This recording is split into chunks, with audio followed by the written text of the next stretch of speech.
This week on the show, it's Cloud9 versus Liquid for title of Best in NA. Are Renegades still in a slump? And who's going to win Intel Extreme Masters? I'm Jack Westerman, joined by Jason Moses O'Toole, and you're watching PopFlash.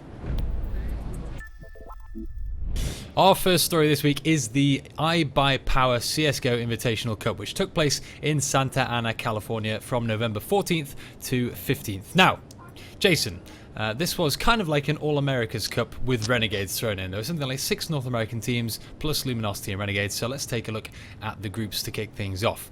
Over in Group A, we had Luminosity, CLG, Renegades, and Winterfox. And straight off the bat, let's talk about Luminosity, because they were phenomenal in this early group stage. They beat Winterfox 16-5 on Dust 2, then moved on and beat Renegades 16-0 on Cobble. Renegades never even got a foot in the door.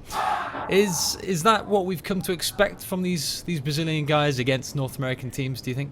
Or this caliber of opponent? Yeah, and it's kind of, you know, they're starting to jump into that top tier internationally as well, and that's what we see out of the top European teams is, you know, teams that they're not supposed to lose to, like they don't just beat them, they crush them. And that was huge for Luminosity. I think Renegades, that 16-0, I mean, we saw VP get 16-0'd in the past by G2, and I think those 16-0s, you almost got to throw them out. Yeah. I think that's not just Luminosity playing well, that's Renegades having some kind of miscommunication or some kind of bad game. They're a team that's been up and down. Obviously, Sponge's comments got a lot of attention, but that's a result that, I mean, those are just, you know, outliers in the professional scene that you kind of can't take into account moving forward. We've talked about Renegades and Winterfox a lot in recent months on PopFlash. You know, they've both looked good in the past. Recently, they're in a little bit of a slump.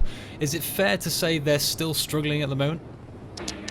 Yeah, especially Winterfoxes. I know Renegades at this the RGM land that's taking place now immediately after iBUYPOWER Cup. You know, they beat CLG, they beat an upstart enemy squad, so they still show some good things. It's just, you know, we got to see more from them. Winterfox just have to get started to begin with. I mean, they're a team that struggled all through the online season, struggled really badly in iBUYPOWER Cup. I mean, they just have to get something going. We have to see some potential before we can even really talk about struggling, because this might just be the level that they can hit, you know, at this point. So that there's too much talent on that team for them to be as unsuccessful as they have been. So over in Group B now, this is the group with Liquid, Cloud9, Complexity and Conquest, so all the North American teams thrown in. And last week on the show, we kind of talked about the possibility of an upset here, because Conquest had been looking good. Complexity had a really good record against North American teams in recent matches. But when push came to shove, you know, Liquid and Cloud9 went through pretty easily in the end, right? Is this just a case of the best teams in North America getting it done on home soil, essentially? Yeah, although Liquid, I mean, they won 2-0, but both their matches were really, really close. Actually, that win they had over Complexity, I don't know how they won it. They were not playing well. Even the members of Liquid don't know how they won that match, because Complexity just kind of threw that one away. They had about 5 different times they could have won it, and they didn't. So Liquid, that was a very close match, but a very good comeback by them. And that Cloud9 match was probably one of the closest final 2 or 3 rounds that I've seen in a long time in a match. Yeah. Coming down to like a half-second to fuse, and then down to a one-on-one in the last round. So they are the 2 teams that are expected to move on. So that's good. A lot of people thought Conquest was going to come out, but I mean, they didn't show up. They didn't play well whatsoever after a good SIVO lane. I don't know if they came in just feeling too comfortable, too confident after that performance, but they got dumpstered a little bit. Dumpstered, yeah, nice. Like just thrown out. I did like that, yeah, thrown away with the trash. All right, well, let's now move on and take a look at the bracket. So we've got the 4 teams that did advance here at the iBUYPOWER Cup: Luminosity, CLG, Liquid, and Cloud9. And from here, it was pretty straightforward for Liquid and Cloud9. They kind of just cut straight through to the finals. And once they got there, of course, Cloud9 took the whole thing. It was 2-1 there in the end. This was a match, that grand finals game, Jason, you know, Cloud9 had a blowout game. I think it was 16-5. Liquid had a blowout game. They won 16-4. But the final game came down to overtime on Cobble, right? Yeah. Did the best team win in this situation, do you think? Yeah, but I also think it's hard to say convincingly. Like, we thought that this tournament was kind of going to iron out some of those wrinkles of which the best team was in North America, and I think it kind of caused more questions. Because, I mean, you look at the semifinals, Liquid just destroying CLG was a surprise. That team has something going on. They just got knocked out of RGN yesterday. They didn't even make it out of groups, which is pretty insane to think about. Yeah. And like Cloud9, the form that they showed, because Luminosity looked so dominant. They were favorites coming into the tournament, and after, they only had 5 rounds put up against them in all of group stage. They were like just looking like they were just too strong to stop, and Cloud9 showed us a whole new level. Like, that was insanity what they did to Luminosity in the semifinals matchup. The maps they won were so freaking big. Like, it was just insane. So, for Liquid to put up that kind of a fight, though, give us a really good third maps was awesome. And it's interesting. It's like Cloud9, you almost got to draw like a comparison to that NIP when they went into Dubai, and everything had just been going so wrong for them for so long, and they just kind of hit a breaking point where they were just like, all right, screw it, nothing's going right. We're just going to play loose, play the game. We're just going to have some fun, and that's what it was. Cloud9 laughing up on stage, having a good time, and just everyone played so free. I mean, nothing was in-game leading, so Sean even had a really big tournament. It was awesome stuff to see out of him. It always comes back to that question in North America, always comes back to it, are we going to see that again next week? Because Liquid couldn't replicate it. I mean, from the major, how well they played against Euros to CEVO. Conquest couldn't replicate it from CEVO to here, so is Cloud9 going to be able to carry that over into IEM? Do you think this gives Cloud9 the confidence kick they needed? Because, after that long summer of heartbreaking second place finishes, they were in dire need of this, right? Well, actually, yeah, it's really interesting. This, I think, is the first event that Cloud9 has won. Yeah. Like, it's in Counter-Strike Go. I think it's like literally like they've been the best for so long, but I mean, dating back to like some of the North American lands, iBUYPOWER was always winning the ESEA lands. iBUYPOWER beat a couple of the smaller lands, like the CEVO finals one season. So, I mean, they hadn't won an event, which is insane to actually think about. But I think more than anything, it's not really the confidence, because they've always had that. It's just they're having fun. They're not like, I think they've kind of got over that point where they're just so frustrated and stressed out about the slump that, they can see the light at the end of the tunnel in terms of traveling. I think IEM's their last event of the year, because I don't believe they the Pro League finals. So I think they're just starting to relax and just kind of get back to the basics of playing the game. Our second story this week is the Intel Extreme Masters, which are due to take place in San Jose, California from November 21st to 22nd.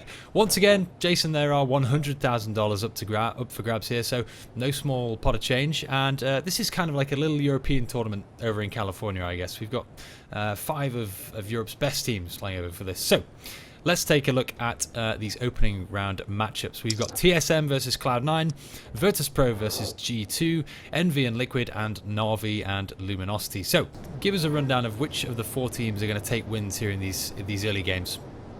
Yeah, it's really interesting. We have the 2 quarterfinal rematches in VP versus G2 and Na'Vi versus Luminosity. I think Na'Vi versus Luminosity could actually go to LG this time, despite them getting steamrolled by C9. I think overall they've looked pretty good. Well, Na'Vi after the major, and even at the major, didn't look the strongest despite getting second place. But I actually have confidence that LG can take that one. I'm really scared for virtus.pro with AZ in the lineup for G2. There's just so much talent on that squad now. Yeah. That's going to be interesting. And I think the map pick ban phase is going to be also crucial, because G2 has beat them up on Cash a couple times. I don't think virtus.pro will let Cash go through again. And it remains to be seen, because G2 took them on Train as well. They're supposed to be the best team in the world, but they might have to go away from that one as well. And then obviously Envy, I think, is going to take it over Liquid. I'm just hoping that Liquid shows some good form there. And then TSM versus Cloud9. I mean, I know it's only, they went into a slump, and then we've only seen one good event out of them against other North American teams, but Cloud9 looks so good at that event that I actually have a little bit of faith right now that Cloud9 might be able to steal that one away from TSM, which would be amazing. So, that's a little bit worrying, but, if you're going to go for the favorites, obviously, you pick TSM. I think, LG will win theirs. Just G2 is going to beat virtus.pro.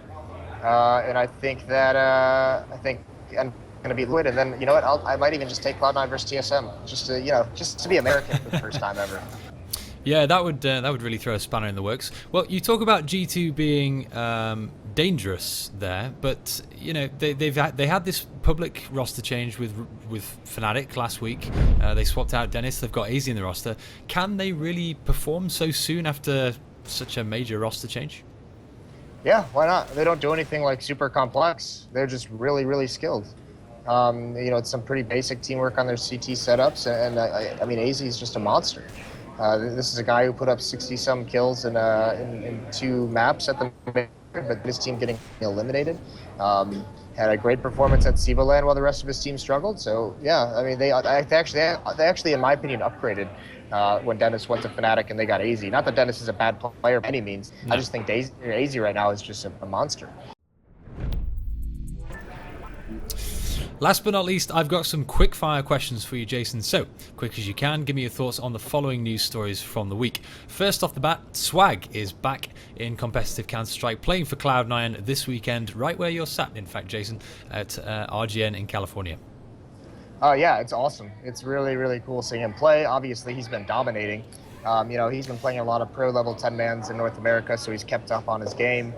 But he's just, we know he has the talent to just be a game changer in the North American scene.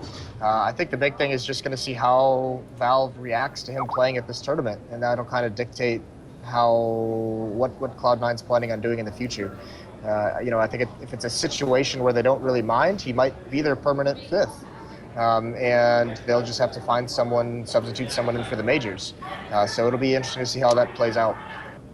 And last topic this week, Fnatic dropped Pronax from the roster and picked up Dennis from G2, as we alluded to in the previous topic. Yeah, I'm sad to see Pronax go. I always really liked him as an in-game leader. I think his impact slowly got phased out in that Fnatic team. I think you could see his influence in their early play from the beginning of this year, and as the year went on, they slowly just kind of relied more on the individual talents. In terms of Dennis himself coming in, I mean, that LGB trio is back with Olaf, Dennis, and Crims. Thorin wrote a really nice article on, how that LGB lineup a couple years back, the players have kind of changed the face of Swedish Counter-Strike.